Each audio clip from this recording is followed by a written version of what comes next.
fantastic. This is GT racing right now. He's got traction, he's going around the outside of both of them! Maloney! Oh, he's taken Anderson! Anderson's up top here! Oh my god! Big crash! Oh my goodness, half the field's gonna get rolled! It's very close. These guys are want to make their way through the field very quickly. Oh, there we go! Oh no! That's massive! This is it! This is over! I can't believe this! Oh my god! God, what?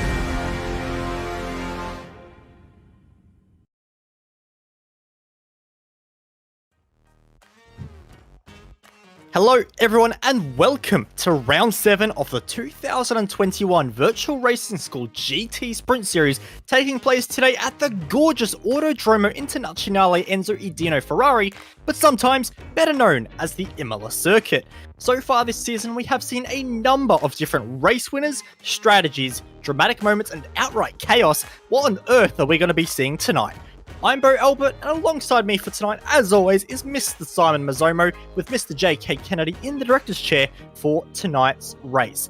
But before we dig into what Imola has to provide for us, how about we go and take a little bit of a rewind to what happened last time out at Orem Park in round number 6. And right off the get-go, it was a great start for pole-sitting Justin Rougier, the Australian racing car champion, managed to find his way into the split and put in a great showing right from the get-go. Sadly for Claire Mason, a great qualifying would not turn out to be the best race start, as she would make contact with Marcin Pamula in the Monster Energy car, spinning her around, and the lap 2 chaos would eventually claim the drive of Carlos Figueira, who spun at turn number 4 and collected more cars and a little bit of chaos behind as well.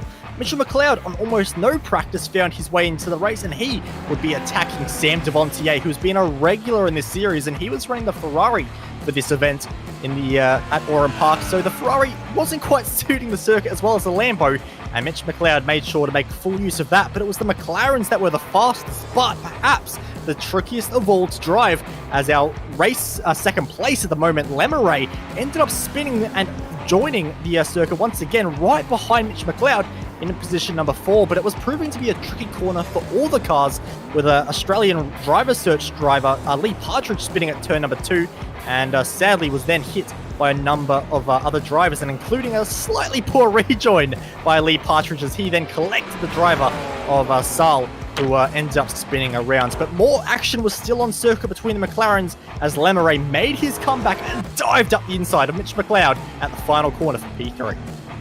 And we had Pamela having a half spin at turn 2. This allowed Beerkoff to have a look down the inside as they ran up towards turn 3. Pamela would have another look back up the inside, get the job done, but a bit of contact, giving Correa a look up the inside. They would then run up to turn 4 side by side. The battle would continue up over the bridge.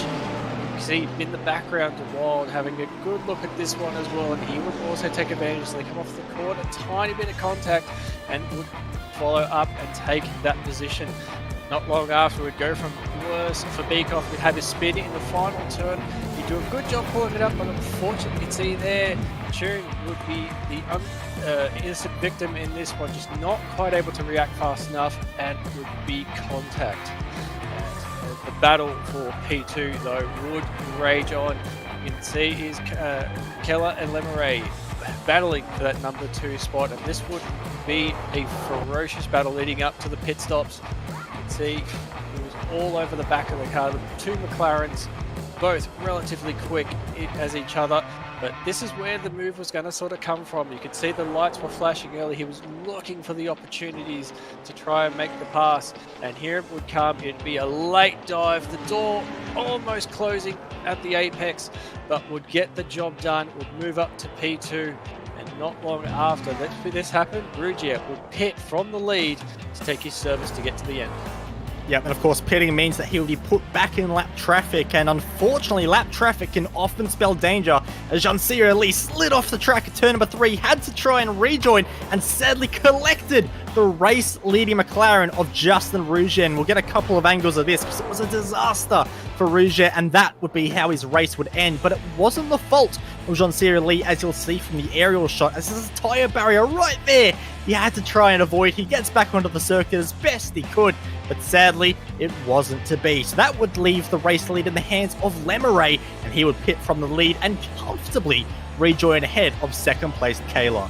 Well, back in the midfield though, Mitch McLeod was running in position number 4, and he was trying to make a bit of a charge as he dove down the inside of Garcia, and the two would end up in a bit of contact, but thankfully there was enough of a gap for McLeod to go on and not lose any positions. But nobody was catching Nolan Lemeray, who took the checkered flag in round number 6 of the VRS GT Sprint Series at Orem Park. So the McLarens have been extremely dominant so far this season. We've seen a multiple number of wins from them, but how are they going to fare at our next circuit? Simon, take us through where exactly Imola is. So we are going to, of course, Imola, located in Emilia-Romagna in Italy, just north of Florence. Obviously, this track has a lot of history. Opened in 1953, had its configuration changed in 1972, and then later on would have another configuration change in 1995 after the unfortunate death of Ayrton Senna. It would then get its final configuration change in 2007 to what we have now in iRacing. It's a 4.9 kilometer circuit, 17 corners. It is one of the tracks that suit the GT3 cars amazingly well, which we will give you a bit of a view in a second once we start the hot lap. So obviously a lot of history in at this track. Obviously in 2020 hosted a round of the Formula 1 Grand Prix as we get set for a onboard lap heading down the front straight. Looks like we're going to be in a Lamborghini Huracan aboard Bradley Wigard. As you can see, this front straight past the start finish line, it is a very, very long front straight. Can carry a lot of pace up into turn 1, which gives you means a very hard braking zone. Hard on the brakes. Try and use as much of the curb as possible. Be careful of the little curbs. They will unsettle the car. Again, coming out using all the track on the exit. Another short run up to as we head into Villeneuve. Left, right, use as much of the outside curb as possible to get the run up to Tosa. Wide entry, grab the apex, and you'll see you'll have a little bit of a green strip on the exit of the corner. Use as much of that as you can to get a good run up the hill. I'm going to try and maximize the speed coming up. Now here comes the roller coaster section. Flying into Piratella. Hard, fast left-hander. Try and use the curb on the outside to give you a straight run down the hill as we head into Acquaminerale. Very careful on the brakes here. Easy to unsettle the car. As you can see, he's fighting the wheel as he comes into the corner. Swings it back up the hill, using the curb to get you a bit of a straighter run off the corner. Now into very anti-alta. Two very aggressive curbs. You can use both of them right. You can get some really good lap times. And again, same thing. Use as much as the curb as you can on the exit. Now we head right down the hill into the two Ravazzas. Is where you got to set yourself up. These two corners are very important to get right. Get nice and wide. Grab the apex, use the exit as much as you can. Be careful not to unsettle yourself too much as you come off that curb. Sideways as he comes out of the corner and onto the front straight. Now, that's only one lap, but he's going to have a bit of a break, and obviously the long straight, you'll have to settle in for a few more laps to finish this one. Yeah, absolutely. And they're going to be seeing the Imola circuit for 40 whole minutes in our upcoming race. But before we get to the race, of course, there is qualifying to deal with. And at the moment, it is the Sven Haas show in the Biela Racing Team Euronics Audi R8. He's on his second lap at the moment, but he doesn't really need the second lap, finding his way almost 3/10 clear of the very talented Ferris Stanley, who is, of course, a very good engineer as well when it comes to setups. Ferris Stanley knows all about how to get the most out of a car. So Sven Haas has to make sure he's got that Audi dialed in, because it's not perhaps going to be as good on tyre wear as whatever Ferris Stanley is able to come up with. You can see the elevation change around this circuit, up the hill, heading towards the beautiful Variante Alta chicane, which, as you're about to see, bang, curb number 1, bang, curb number 2, fire it over. And the attitude of these GT3 cars over there is very, very extreme. They can take some curbs, Simon, but not that much. No, they are a bit selective in how much curve you get them. The Audi's actually improved a lot in this regard. They used to be very, very sensitive using every inch of the curve through the corners. They used to be quite sensitive in that regard, but in the latest versions of the Audi, it's definitely improved its behaviour as it comes straight heading up to the start-finish line. I dare say this is going to be a quicker lap as it crosses the line. Get a read of the time. Looks like, yep, only a slight improvement, actually, a 141.943. Yep, but it is an improvement nonetheless. As we go take a look at Fabio Saul working their way through the McLaren. How about a little bit of a slide out of turn number 2, which is, of course, the Tamburello section. A lot slower than it once was, and sadly, his lap is a little bit slower than it might have otherwise been at some other point. And I believe, unbelievably, that is every single driver done in qualifying nice and early. So we do have our qualifying results nice and early, as we actually have a bit of a look at the tribute to Ayrton Senna. Of course, that is just on the outside of Tamburello. Used to be a flat corner with Formula 1 cars reaching speeds of about 180 miles an hour through there flat. And sadly, whatever was the cause of that Williams going off the road, it will never be known. Was it a suspension failure? Was it a steering column failure? It's one of those things we'll never quite know, but sadly, we lost an icon in overall world motorsport. It was a big shame there, but what is not a big shame is for Biela Racing Team Euronics, because their car has taken pole position as the only one below a 142. Ferris Stanley starts in second, have Leon Rudinger, a very talented driver in the McLaren there. Marco Caleb makes it a double McLaren row number 2 ahead of another 2 Audis in Ahmed Garib and Samuel Spalletta in 5th and 6th. Pablo Vicente in position number 7 ahead of Tino Blackenheim in 8th. Thomas Razor and Lucas Bastarda round out our top 10. As we move to row 11, Bradley Watson and Michael Scheller rounding out 12th. Juan Antonio Huzo running in 13th, Bram van der Ham in 14th, Matthew Cataloni in 15th, Barry Arneds in 16th, Luke Turner in 17th, Antonio Veterudov in 18th in the Lamborghini Huracan, Tuen Zwannicken in 19th, and Kai Hitchler in 20th. Row number 11 on the grid will belong to Tony Solasami in position number 21, ahead of Fabio Saul in the McLaren in 22nd, David Golder-Racina in at 23rd, ahead of Mitch McLeod, Mikel Rodriguez, your top 25, with Matthew Bond and John Baldwin rounding out 27 cars that will take to the grid in round number 7 the Virtual Racing School GT Sprint Series. And of course, a big thank you to Virtual Racing School for supporting the series and these broadcasts as well. It is greatly appreciated. As we look at a track temp of 38 degrees, so very, very warm. The drivers will be finding the car just a little more squirrely than they would otherwise like. But as you can see, we're on the back stretch. So if you thought we are going to get a nice long pace lap, just blend yourself in, get ready for what's to come. No. That is not happening. It is straight into the action for these drivers, and they're going to be faced with a very, very long run in towards turn number 1. We're looking at a front straight somewhere to the region of just below a kilometer. It is super, super long, and we're going to see them get up to a peak speed of sometimes up towards 270 kilometers an hour. It's a Biela Racing Team Euronics car on pole, HM Engineering in second, a Privateer in third. But who is going to be the driver to take out the spoils at the end of 14 minutes of racing here at Enzo Edino Ferrari Circuit? It's going to be an interesting one. Plenty of fuel saving strategy, plenty of tyre saving strategy in this heat as well, and a bit of different car choice as well. In our top 10, we have everything from an Audi, McLaren, we've got a BMW in there as well, including a Mercedes. We haven't seen many of them. Finally, a Mercedes is towards the pointy end, but it's not at the very pointy end. That is at the hands of Sven Haas, who goes for a very, very early jump indeed. And we are lights out and away we go in round number 7 here at Imola. And already a great start from Rudinger in the McLaren there, diving to the inside of Stanley.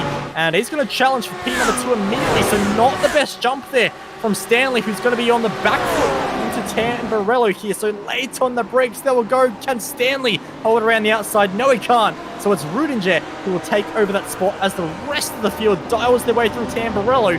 And amazingly, not a single car around in the opening corners. That is a fantastic start. Usually we are accustomed to that first corner. Seeing a few contacts in there, but fantastic jobs. They go up to Tosin now.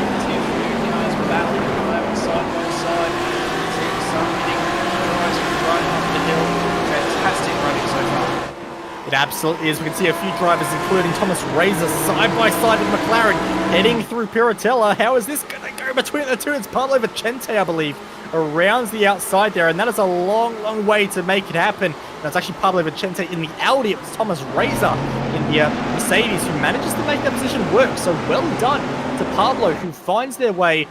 Well, sorry, it's Thomas in the Mercedes who finds his way into position number 7. A great start for the Mercedes. Arias not much off this season at all as he continues to try and hunt down Samuel Spalletta in the Audi just in front. It's a racing team in the Orem cars. Sven Haas absolutely checking out at the moment. Look at a great jump. And Rudiger just not able to go with him. I think the reality is I think Sven Haas is just going to be a bit too quality of this field to be able to really take a challenge, but you never know, things may happen. If you could try and keep in the draft, he might be able to stick with him, but you can see a few battles happening down the pack as they come out of last quarter. Luke Turner was having a look at 2N as well, but as they run down the straight, you can see Kai having a look behind as well. He's got a run on the outside. Looks like there might be a move for position here, but he's still stuck. He's actually going to do it. He's going to go right around the outside, and he'll move up to another spot. You can see there now. Yep, getting that job done. He is now going to move himself all the way up into 16th place, moving up a couple of spots from where he started.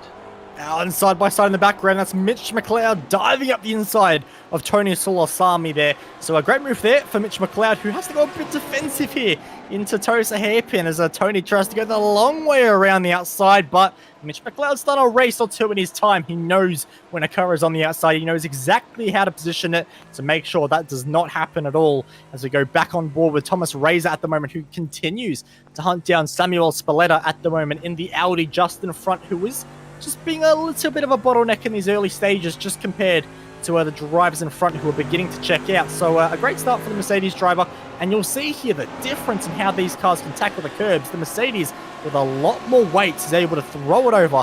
As we have a look at Michael Schala there, we go to a motor simulation replay and see what has happened here to the Audi R8. Heading through the ultra high-speed left-hander, does the Audi get a bit squirrely? No, it doesn't.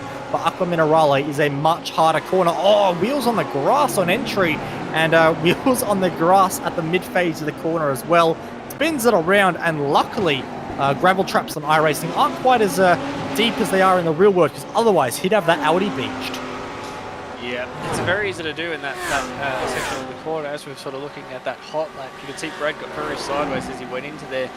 Get it a little bit sideways and you can't pull it up. It's very easy to grab that outside grass, and there's nothing you can do at that point. You're just a passenger. So, yeah, unfortunate situation to happen. You can see this battle here. This little pack here, 3rd, 4th, and 5th. They seem to be getting into a bit of rhythm. You can see Ahmed just hanging on the back. Marco, our winner last week. What was our winner last week? 2nd last week. So maybe trying to get back up to the podium. At the moment, we see there is a spinner in the background as well. There's a couple of spinners too. Van Duhem, Gord around, and we see David Golderacha as well. So, wonder what's happened there. Yep, we'll get a modem simulation, a replay, and find out exactly what's going on here, because clearly a little bit of a disaster there for two of our drivers. We're taking a look at the moment with Bram Vanderham. And this might actually be two separate incidents, as the Audi just does it all by themselves off of the curb and hard into the wall. And indeed, I think there might have been contact there for Goldaracina, who does a very nice pirouette, I have to say. Nice recovery, all things considered. But was it the driver behind the other fellow Audi who's just given a bit of a touch there, and indeed on entry?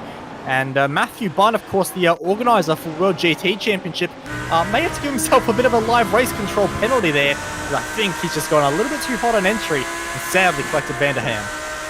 Yeah, you can see, yep, no, yeah, can't really say much more than that. The replay gives us a very clear indication of what's going on. So it's very unfortunate happening. On board at the moment. You can see that Mercedes, that thing has some serious top speed at the moment, all over the back. You can see Spalletta going defensive, but oh, it is gone. He's lost the rear a little bit. He's managed to hold on to it, but now he's going to go side by side. You can see, and it looks like he's going to lose a spot there. I'm trying to pick who that was. Vicente, I believe it is, but he's also going to lose another one too. He's going to drop a couple of spots out of that one. Oh, the Audi's off!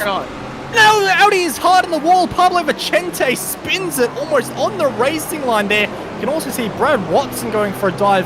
One of our McLarens. That was a very messy situation at all. We also had the BMW driver, Pistata, almost off at turn number 1 as well because of that little battle pack. So just before where we joined this replay, there was actually another incident, and that's why the BMW was flashing their lights.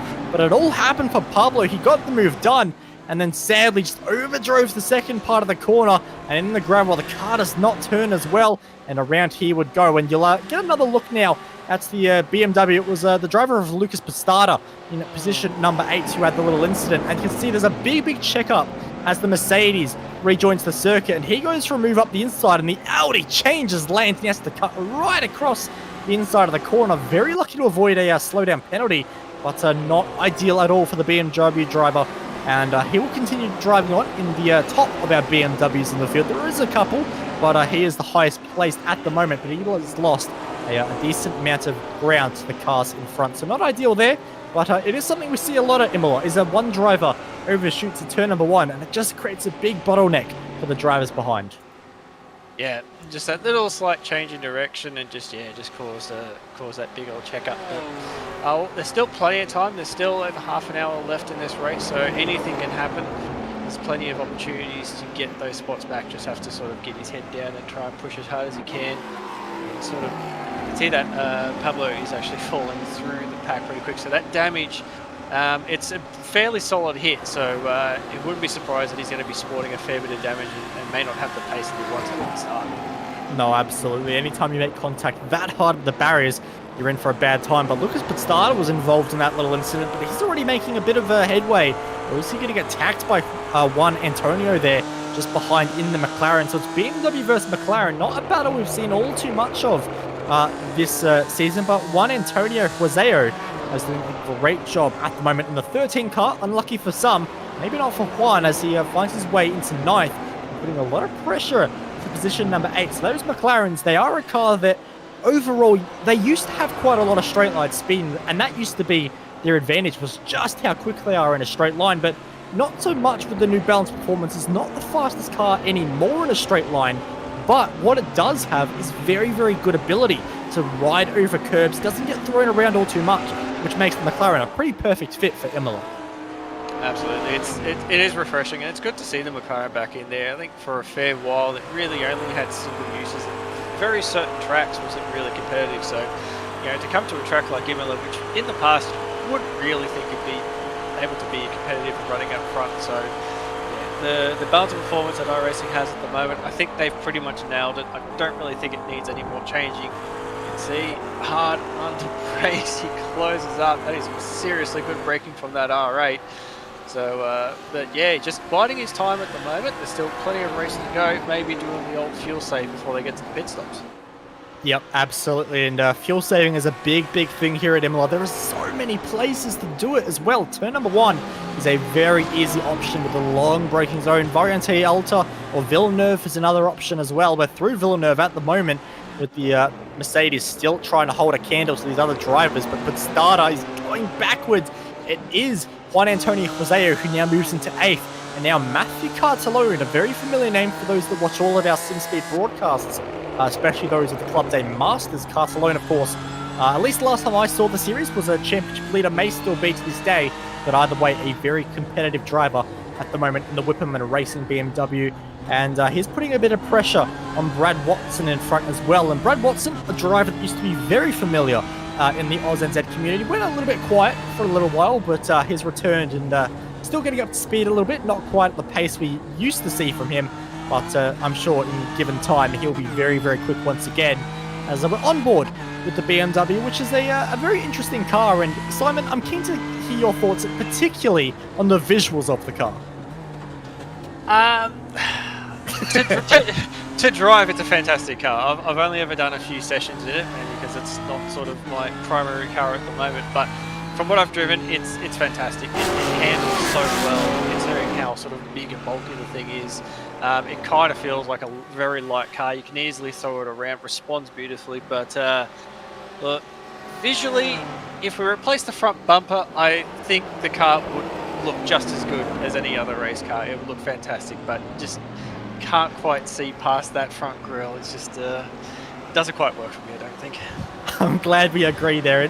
Overall, it is a good-looking car, but that front is, there's many words for it, but none of them are broadcastable as we go on board from the rear wing of Matthew Cartellone, working their way through Variante Villeneuve, and now into the Tosa hairpin. Brad Watson just running a little bit wide in front. And look at the grandstand, absolutely packed with fans here today. Of course, Italy and San Marino, more specifically where this circuit is located, very, very popular with racing. And I'm just trying to see if we have any Ferraris for the home crowd. And I've got to say, I think Ferrari may be one of the only manufacturers we're missing in today's race, which is a little bit disappointing because the only other driver or other manufacturer we don't have is the Ford. And, well, the Ford is an interesting car, and that is all that needs to be said as Brad Watson continues to hold on to the pressure behind as Sven Haas is not breaking away from Leon Rudinger all that much. It was a bit of a bad lap last time for Leon Rudinger in position number 2, but for the most part, he's been hanging tough with Sven Haas. And Leon, a very competitive driver. I've done some races against him myself, in particular in the GT4 Cayman. He is super, super quick. So I do not count out Rudinger, especially if he is able to fuel save just a little bit as we go back to this battle, including Cartellone and Watson. Yeah, this one's going to go on for a little bit. You can see Watson was all over the back of Pistado at the start of this one, but now they're sort of following back, and you can see Cartellone as well. Just sort of, yeah, just falling back a little bit at the moment. There's definitely a bit more pace in the BMW at the moment from the looks of it, but just trying to be able to get close enough. Very wide. That's really going to compromise Brad's line as they head down towards. Going to have a bit of a look. I think the opportunity is going to sort of be at Tosa at the moment, but he's just not. Brad's just not getting off the corners as well as what he was prior to sort of losing the gap, getting the gap to the guys in front. So maybe the tyres are starting to go off. Maybe the setup's just sort of falling away a little bit, but. I think Cartellone is going to be looking at an opportunity to make a way past. Well, it's also the difference in cars, isn't it? Of course, the Audi with a lot of weight over the... Wow! The Lucas Pistado just in front. I thought for a minute he was off to go see the scenery there. He was so far wide at Piratella. That was a little bit of a moment there. But he keeps it on the black stuff and he continues on driving, so fair credit to him. But, of course, the Audi with a lot more weight at the rear does get a lot better traction than the BMW. We'll just get another look here. It may not be as bad as I thought from when I saw it live, but I just caught it in the background and I thought he went very wide indeed. And yep, that's a different kind of racing line that I haven't quite seen before. No real bumps out there. It's a relatively smooth surface, so he keeps it on the road nicely. But I don't know if the FIA, if they're involved in this series, would be too happy with these creative interpretations of track limits. If they use the Spa version of track limit, I think it'd be fun, because I don't think they even bothered with them at one stage. So, never know. If they've got the same officials, he might be all right. So, you can see Matthew zoning in on the back of Brad Watson at the moment, going out wide. Brad doing the defensive line, but he's definitely got the overrun. Not going to have a look. Brad just parks in the middle of the road. Not enough to compromise his line, but just enough to keep Matthew from having a look. But this is where he's done it again. He's made the same mistake before. This is actually going to open the door for Cartellone. He's going to get past. There's no real answer from Brad. He's going to have to fall in behind. Can he have a look at Tosa? Brad Matthews going to be defensive as they run in. He's going to try and go to the outside. We can see behind Thomas Ressa. He's starting to come into this one. He wants to have a look as well. Yeah, so it's 2 front-engine cars versus 1 mid-engine at the moment, and the mid-engine car looking around the outside at Piratella, but then it's a long way around the outside there. Not going to happen, and Aqua Minerale is absolutely a no-go zone, unless it is the final lap of the race in my book, so I expect Brad Watson just to sit behind here and just wait for another opportunity down the line. If he does still think he has the pace over the BMW, but absolutely the Mercedes comes into the fray now. We've got a Lamborghini behind, we've got a McLaren behind that. How many manufacturers do you like in your GT3 racing? Balance performance? Well, looks pretty alright to me. I, of course, complained about the Mercedes not being as quick as it once was, but clearly, in the hands of Thomas Razor, he can do something with it, and is putting on a great show at the moment as he closes in at the Ravazza braking zone. Watson just not meeting the apexes at all at the moment. He's really overdriving the car in entry, which is a little bit surprising, because, of course, I know he has taken a bit of a break from iRacing. It's been a while, but for a man of his experience, it's not quite what I expected. as Thomas closes in down the long front straight in that beautiful grunty AMG, closing, maybe a big dive, but Thomas Reza is willing to go for it, shoots the gap, meets the apex, covers the exit. How do you do? That is a position there, moving up into 11th ahead of Brad Watson. Great move there, very big dive, but pulled it off absolutely perfectly, and Brad Watson not able to respond. I think maybe there's a bit of Brad realizing that, yeah, for whatever reason, that car's just not getting to the apex. Maybe the balance is just not quite right for him at the moment. Oh, it was very good through that corner, got right onto the back of that Mercedes. But yeah, fantastic move from Reza. Pulled it up, got the apexes as well. Oh, so, no. We got the car spun. It looks like Anton has spun the Huracan in the background. We'll go have a look at the replay and see what's going on.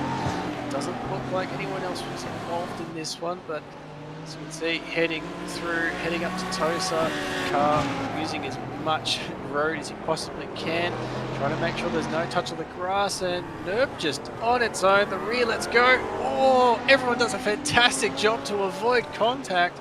There's a slight little touch with the wall, but yeah, that barrier, I think it was, yeah, had made it an amazing job to go on board, have a quick look as well. But to avoid that one, that's a fantastic job there, because it spun right at the last second. You don't have a lot of time to react. He's just sort of had to go wherever he could go, couldn't decide, and thankfully picked the right direction in that one.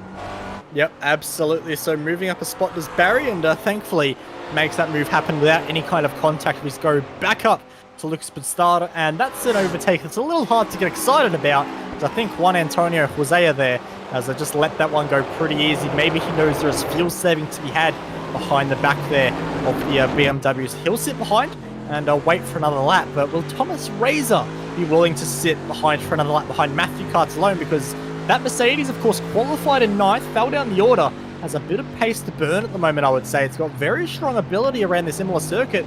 Cartellone not the best run through there, but sort of blocks off the apex. And Thomas not able to go for a move there, but Tosa is a different story up the inside, and Cartellone leaves a lot of room, which Brad Watson is quite happy with, but doesn't get the exit there, does the Audi, so he will have to sit behind, once again behind Matthew. So not ideal for Brad. He thought he could capitalize, wasn't able to do it, but Thomas Reza clearly with plenty of confidence in the brakes of his AMG. Well, those Mercedes have friggin' dinner plates for brakes, so he definitely would have confidence getting that thing under brakes. But yeah, he's doing a fantastic job, and he's already starting to skip away at the moment, even through Ackerman and Raleigh. Just pulls the Brad having a bit of a look as well. Not sure if that wasn't good, buddy, but yeah, that Mercedes at the moment just coming on strong. It is just rocketing off those corners. So yeah, Matthew might be stuck on defense for until we get to sort of the pit cycle at the moment, because yeah, the pace doesn't seem to be there anymore.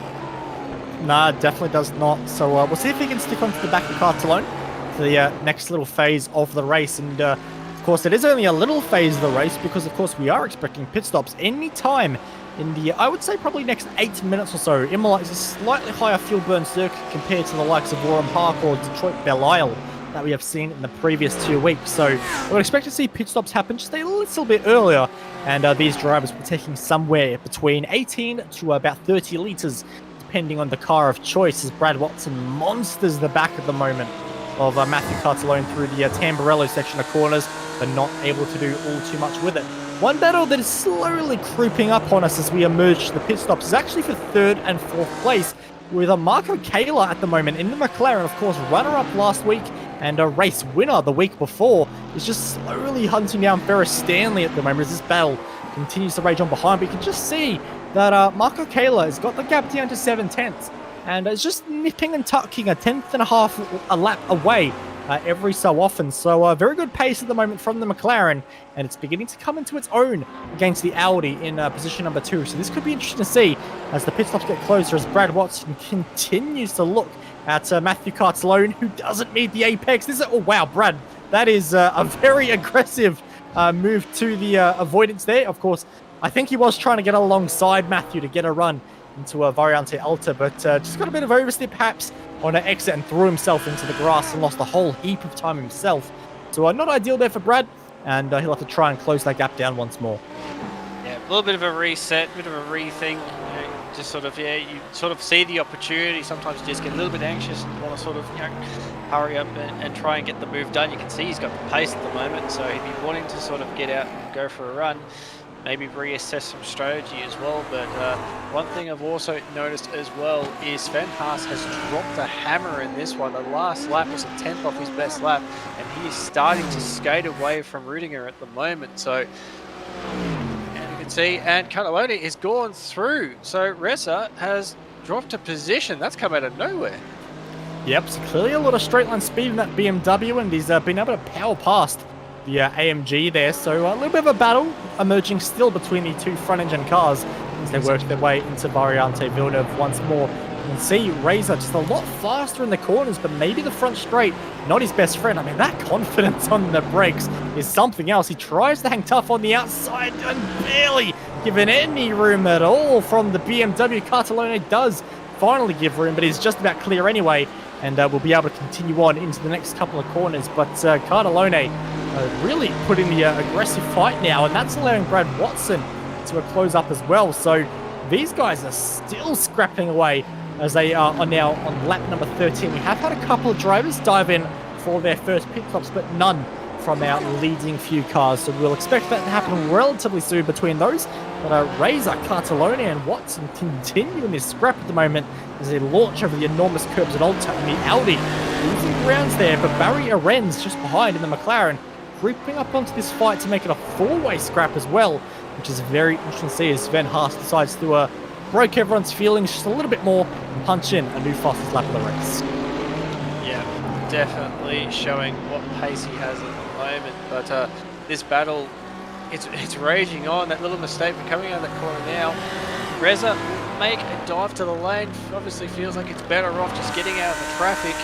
Did notice a lap before what set up that pass was Reza actually got wide and actually jumped into the grass as he came up the corner. That's what enabled that pass to happen. So a slight little mistake, but yeah, maybe just feeling at this point, well look, no point fighting, let's just get to the pits as we have a look at the replay at the moment. Trying to figure out what's going on here. Yep, we're going to have a look at the replay at what happened to Reza in the final turn.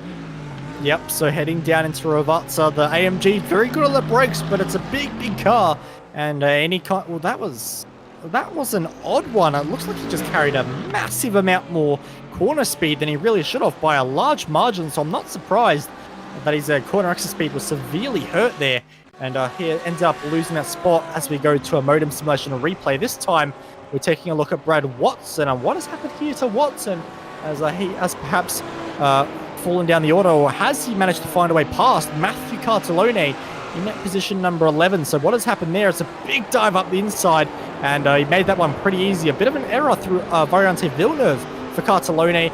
He makes the move happen. So a lot of chopping and changing, but crucially, that mistake for Cartellone would have slowed him down. It would have slowed the driver of Brad Watson down. Thomas Razor, who of course just decided to dive into the pits, he's avoided all of that. So the AMG maybe just pulled off a masterstroke. Yeah, it's always being able to pick those sorts of spots. It's very handy. Like you said, you can see this battle was going to rage on, and you can tell from Matthew and Brad, both were willing to fight pretty hard at this point. So obviously just taking that opportunity and say, no, I'm going to go straight to the pits. Also Barry Arendz into the pit lane as well. So pit stops are starting to take off. People are finding the opportunities now. They can get the fuel, they can get home from here. So yeah, we've only got 2 stoppers at the moment, 4 stoppers, a few more starting to come in bit further down the pack. So we'll see what happens and how this all plays out. Fabio Sol as well in the lane. Yep, absolutely. We'll see how this goes for Fabio. Of course, he was running a little bit further down the pack, but of course, pit stops always open up many doors for these drivers. Thomas Razor rounds the final corner, and none of his rivals have particularly decided to dive in, apart from Barry Arendz in the McLaren, who was just a little bit behind this battle, so you would expect the AMG to find their way past, although the McLaren is exiting pit lane now. This may be a little closer than we thought. The AMG will still get past, but I did actually expect a little bit more of a margin there. So Barry, maybe a good pit stop phase, and we'll just take a look at pit stop times. It was 10.7 for the driver of Barry Arendz, and I'm actually not getting a lane time for Thomas Razor, but he was 0.4 slower overall compared to the McLaren, so maybe a slow stop for the AMG.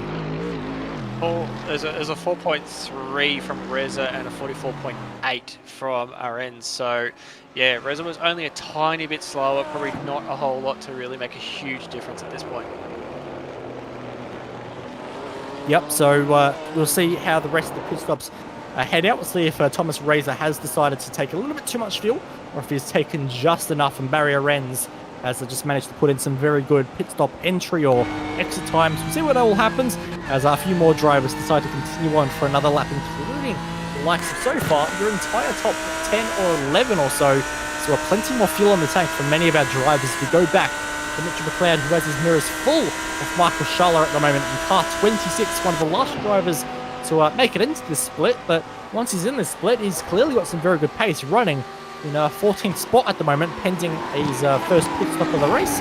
But nonetheless, good pace from Michael Schaller, and he will continue to hunt down McLeod, who jumped into this race with virtually no practice. And that worked out well last week at Orem Park, but Imola, a little bit of a trickier beast to tame. Yeah, bit bigger track. I'm guessing with Mitch's experience, he probably knows the thing like the back of his hand at this point, as opposed to Imola. But that's just McLeod's style, isn't it? Just don't bother practicing, just rock up, have a lob, and see what happens. I don't know if he even knows how to spell practice, in all honesty. Yeah, look, is it even in his vocabulary? It just doesn't exist. I don't think I've ever, in the few years I've known him recently, I don't think I've ever seen him practice for anything.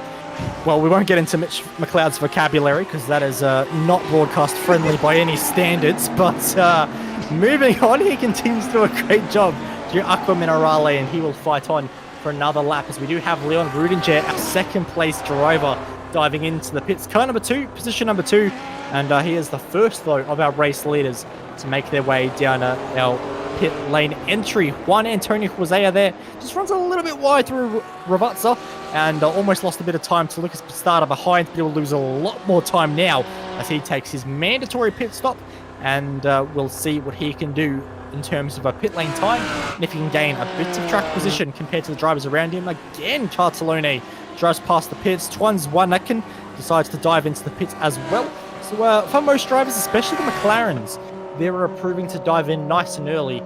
But the BMWs, the Mercedes, a couple of other drivers as well, or different manufacturers as well, deciding there's still a little bit more range in the tank. We're looking at about 8 laps to go in this race. So our time is running out for them to take their pit stop. So the drivers like Sven Haas at the moment, who haven't taken their final pit stop, you'd have to assume they're less than a lap or 2 away. Yeah, they can't be too far away as well. But the early pit stops is kind of working out for a lot of these drivers, because I'm just sort of having a look at the guys coming out of the lane now, especially the early pitters like Thomas Ressa. Clean air. They all came out in clean air, and that's the big difference maker, especially in these sort of situations where, you know, if you're in that battle pack like Ressa was and you want to get out of that, you know, do you take that early pit stop and fall into more traffic, or do you take the chance and go early? And that's one of the situations where it's worked out beautifully for him. These guys, they're going to fall probably more back into each other. There was a fair few that pitted, so they're obviously going to come out together. But yeah, a few drivers with that early stop definitely going to take an advantage out of that clean air. Yep, absolutely. Sven Haas does decide to dive into the pits. Very Stanley and Marco Kayla is in the pits. We've got 4th place Ahmed Garib in the pits. We've got Tino Blackenheim, who is going to dive into the pits. Samuel Spalletta, and I'm going to say I think we're in for a pit party here, because it is a lot of drivers deciding to take to the pits on lap number 17 for them. They'll cross the start-finish line of the pits to start lap number 18. So plenty of laps here at Imola to be done, and this is where we're going to see a lot of action. So you just saw there Matthew Cartolone dive into the pits. Where are we going to see the driver of Thomas Razor? He's going through the Variante Alta chicane at the moment. Leon Rudinger dives past the pits, and it's going to be way too far back to get to the back end of Sven Haas there. 2nd place maybe a little closer though. Rudinger will still get that. But Ferris Stanley not far behind at all. So that battle will rage on. Kayla will dive behind and continue in 4th place. But Thomas Razor, is just out of the final corner now, onto the front straight and working his way down this long front straight here at Imola. It feels like it goes on forever. And where are the drivers he has been racing? We've got the likes of Matthew Cartolone coming out of the pits behind Brad Watson. And 3, 2, 1, yum! There he goes, straight on past. Does the AMG, so he will resume business ahead of the Audi now. And Matthew Cartolone slips behind a position, but under massive threat when Barry Orem's just behind in the McLaren, who almost tried to dive up the inside. Can you do that again? Can you do that yawn once again? That was awesome. Jeez, you could definitely take a voice acting, mate. Definitely. But, this battle's definitely going to rage on. Barry looks like he's going to have a look as well. Matthew's not going to have time out of the pits to sort of get ready for that one. It's happening. So coming up the hill, but he's got the outside line, which means he's getting a bit better drive. The McLaren doesn't quite have the legs that it used to have. He's just got the nose there. He's going to keep the nosing. Yes, he will, but it looks like he's going to get the job done. Matthew just backs out of that one, says, look, you obviously want it, you might as well go. So Barry will move up another spot. So opportunity for Matthew now to sort of, you can see that he's got the pace right now, lock up behind and try and get that gap down to Brad Watson in front. Yep, and it is a decent gap now. I'm just looking at my live timing, and it's a little bit over a second or so is that gap. Or maybe half a second, sorry. No, I'm looking at the wrong cars. It is over a second. 2.4 seconds at the moment. There we go. I'm losing brain cells here. That's what happens when you try and do sound effects on a live broadcast. But Brad Watson in the Audi, we saw him struggle in the early phase of the race. There's not very long to go when they cross the start-finish line this time around. We'll be looking at roughly 6 or 5 laps to go. It's very nip and tuck in terms of just how much longer it will go. But for Brad Watson, he just has to try and maintain that gap to the end. It is a big gap, but he should be able to do that if he just hit his marks and to find his way all the way to the back. As we go on board with Kai Hitchell at the moment, there is hunting down Twans Ronaken at the moment in position number 16. And we'll see what happens here. So this is going to be a McLaren versus an Audi there. And that's a battle we've seen many times this season. They have really been the two cars that are a favourite of them all. And just behind as well, I've noticed, we have Mitch McLeod, Fabio Sal as well. So this is actually quite a large scrap as we head into the dying stages of this race. Yeah, so yeah, this is actually starting to develop into a really good one. So the pit, oh, Fabio got that thing very sideways through the corner. He's held onto it very well, but yeah, you got Mitch that's obviously joining into this one, and obviously we know Mitch will definitely be wanting to have a lob at this one. So we also got just in front of them is Pablo Vicente as well. Are they going to try and pull him back into this pack? I guess the issue is when you're out in your own, you're breaking the air. If you've got a pack like this behind you, they're probably going to chase you down, especially when you get onto the front straight. So this is what I was sort of thinking with Barry and Matthew. Work together, don't fight each other. Try and sort of bridge that Brad gap Watson that falling way. down the timing screen. Brad Watson, I've just noticed, has fallen down the timing screen. I said he had to keep it on the road and hit his marks, and the gap should be safe. But Aqua Minerale is a tricky corner, and all by his lonesome. No pressure ahead, no pressure behind. He has dropped it all by himself in a big way as well. He's really thrown that car off at the corner, and he has lost all of that time. He's lost all of the positions, and it's a nightmare for Watson. Yeah, that's just way too quick into that corner, and that's going to be disappointing. Done a fantastic job so far with the pit stop and everything else. Got himself a nice gap, but yeah, unfortunately just threw that one away. And now Mitch McLeod looking for a move. He's got on the inside of Kai Hitchler. You can see they run down into turn 1. He's already in front. He's got the nose in front. I don't think the Audi's going to push him, though. He's not going to give it up. They go side by side. There's a tiny bit of contact, and there goes Mitch. Mitch is gone, and he's already on the radio. I don't know. We'll try and get a replay of that one as soon as we can, but I'm not sure who was really at fault for that one. It was just a very tight corner to try and make that move pass. I think Mitch McLeod sadly just moved over there. There was definitely a lane there. There was definitely overlap for the driver of Kai Hitchler there. You'll see he's totally entitled to go around the outside, and McLeod's there just tried to cut off a corner where there really was not a lane available to cut off. There was still overlap there from the Audi. So unfortunately, Mitchell, I've got to put that one on you. And it's a shame to see him, his race end in that fashion. He will continue on. But for Kai Hitchler, that battle that we thought was going to turn into quite a large number of cars scrapping over a large amount of positions, maybe just broken up a little bit. Thankfully, we do have a battle involving Barry Orem, Matthew Cartellone, and the driver behind of Luke Turner scrapping away to the dying stages of this race. Yeah, and this is all just outside the top 10 as well. So, the big spots are still up for grabs at this point. So. But Matthew's definitely got some really good pace, and yeah, he's saying Luke Turner in the background. Very quiet from Luke. We've sort of seen him just hover around the top 15, but Yeah, that McLaren's definitely sort of come into its own towards the end of this race. The lap time's definitely starting to improve. Just looking quickly, his last lap was actually about almost half a second quicker. He was about a tenth slower this time around, but prior to that, he was about half a second quicker to the guys in front. So it's definitely, whatever pace is left in this car, although it looks like there's only about 3 laps left, still anything can happen at this point. Yep, absolutely. And if the drivers of Cartalone and Barrier Rennes continue to scrap away, slow each other up into each corner, then Luke Turner and the McLaren behind is going to have even more incentive to just chase that gap down, maybe make a move happen as well. The McLaren, it is very good on acceleration. It's one of its better strengths overall on this current balanced performance. So if he can get close enough, get a really nice punch out of the final corner, get in the slipstream, on this particular lap, then maybe on the final lap he'll be close enough to really put a challenge towards the 12th and 11th place at the moment as they work their way through Aqua Minerale. McLaren firing away with its rear exhausts as it always does. We'd like to call it the flamethrower. It's very, very cool visually to see. But visually at the moment for the driver for Barrier Rennes, the mirror is not very visually appealing at all as Matthew Cartalone continues to chase him down. Words are hard, English even harder, as Matthew Cartalone is in the slipstream. And 2 laps to go at the moment.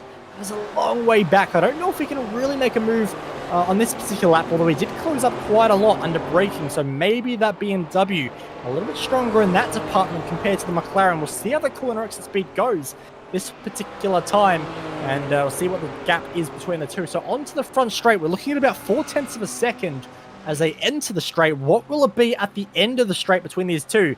As the BMW gets closer and closer and closer, the gap only comes down to about 0.3 of a second there. So that BMW, not as fast in a straight line as maybe first thought. Yeah, just sort of been studying it this last lap, but its strength is really in the corners. I'm noticing that's where he really closes up, especially when we sort of head up the top, where we head to sort of Aqua Minerale and everything else. That's where he really makes the gains. But as you sort of said, with the McLaren off the corner, that's where its grunt is, and that seems to be what's helping it at the moment. You can also see it behind with Luke Turner, as same thing. Just the power off the corners, just keeping him in the fight at the moment. So be interesting to see. We've also got another little battle going on here. Kai Hitchler, Fabio, and Twan. Twan looks as though he's dropped a couple of spots out of that one too. Just caught him going wide off Tosa. He's also going to be under attack from Bram Vanderham as well. So that's another unfortunate little mistake. That's got someone dropping back through the pack again. And look at this, Thomas Razor in a battle at the moment as well with Samuel Spalletta. So they're continuing a bit of a fight as well as we head into the dying lap. So out of nowhere, this race exploding, and the drivers are going to have to scrap. As you can see there, Bram Vanderham through Variante Alta there has to make their way through, and that is a very interesting aero package on the Audi. They're not ideal at all, and you'll just get a bit of a look there. Yeah, look, Bob the Builder is definitely needed for that one. That is less than ideal, and that is going to be hurting his straight line speed the entire way. Just looking at Samuel Spalletta at the moment, heading towards turn number 1, and we'll see what happens there as Spalletta looks to the inside.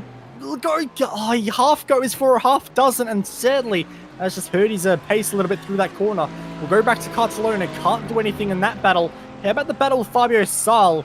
He's not able to do anything either, so a few battles are beginning to rage, but no one able to make any kind of a move, as we are just wondering if this is the final lap. I've got a feeling this may not be. It's going to be very, very close, as we're looking at 30 seconds to go in the final sector of this track. It's roughly 30 seconds long. Our timing screen at the moment is not showing it as the final lap, but we'll stay with Sven Haas anyway, because he deserves a bit of screen time anyway after such a dominant race he has had. He started from pole position, and he's controlled this race for a long, long way. This is going to be so close. We may find out literally as he crosses the start-finish line, and my timing screen has gone to final lap. It will be Sven Haas taking the checkered flag here at round number 7 of the Virtual Racing School GT Sprint Series, and he's not slowing down, and he finally decides to slow down and give me confidence that contact the race. Leon Rudinger in second, Ferris Stanley in third. What are you seeing, Simon?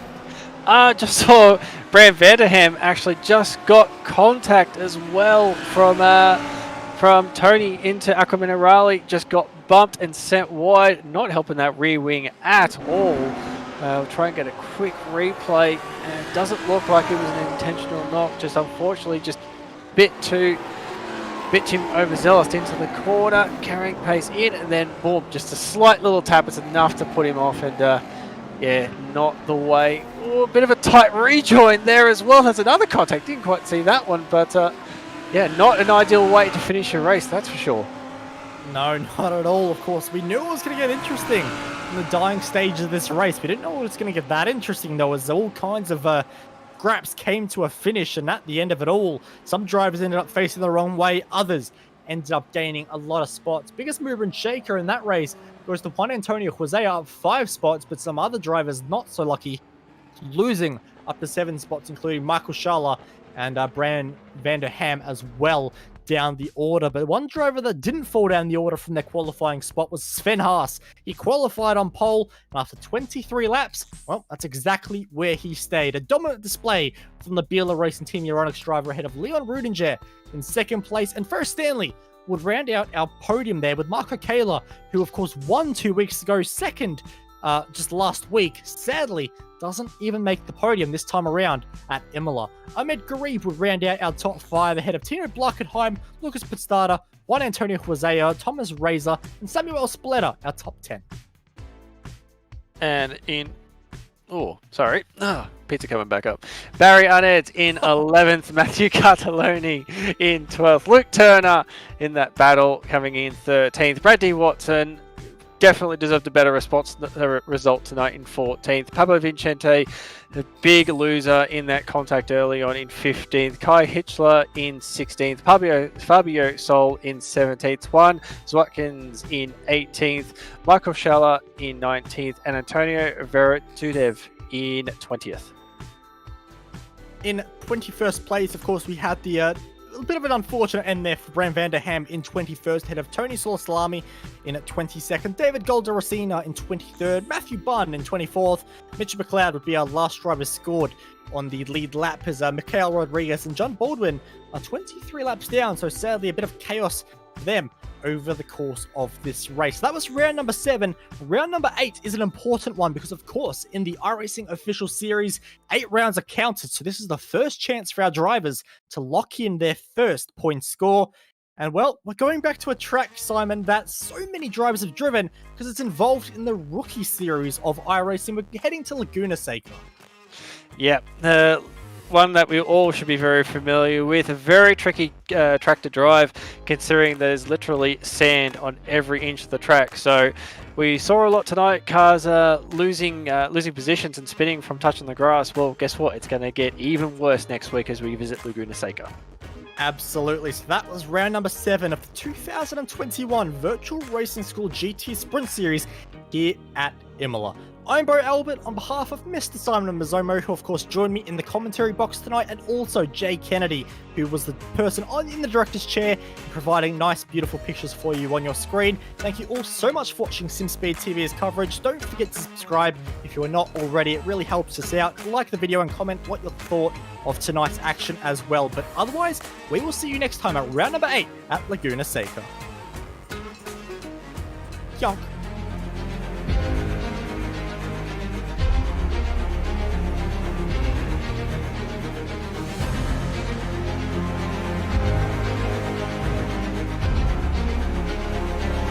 This is fantastic. This is GT racing right now. He's got traction. He's got rid of the outside. Both of them. Maloney. Oh, he's taken Anderson. Anderson's up top. Oh my God. Oh, big crash. Oh my goodness. Half the field's going to get involved. This is very close. These guys are want to make their way through the field very quickly. Oh, here we go. Oh no. That's massive. This is it. This is over. I can't believe this. Oh my God. God, what?